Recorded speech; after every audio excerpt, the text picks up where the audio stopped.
julli bu baax dafay am lu mu def ci jikko nit ki. julli dafay rafetal jikkoom. ay bëtam lu baax rek lay xool. ay noppam lu neex rek lay déglu. ay loxoom lu baax rek lañuy def. ay tànkam ci bërëb yu baax yi rek lañuy dem.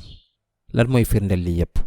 xeetu jaamu yàlla yépp bu gën a kawe ci ñoom mooy axlaaq, jikko bu rafet. benn ci lu koy firndeel moo ngi ci alxuraan. saar 29 laaya 20. utlu maa uuhiya ilayka minal kitaab wa aqimi salaa. ci laaya bi yàlla mu ne yow soo bëggee am xushuu ci sa julli, boo bëggee dund dëgg sa julli, kon déggal li ngay tari te xamal lu ngay def. bul tari kese ci sa biir julli te déggoo lu koy tari. léegi nañu déggu bu baax ak sunu bopp. julli nañu ay yoon yu dul jeex. def nañu ruku ak sujud. nan lañuy déggee li ñuy tari sunu biir julli? boo leen ne da ngeen bëgg am xushuu waaye déggu leen li ngeen di def, noo leen mën a amee xushuu? ngeen di ruku waaye xamu leen li ngeen fay wax. ngeen di sujud waaye xamu leen li ngeen fay wax lu muy tekki. kon mënu leen am mukk xushuu.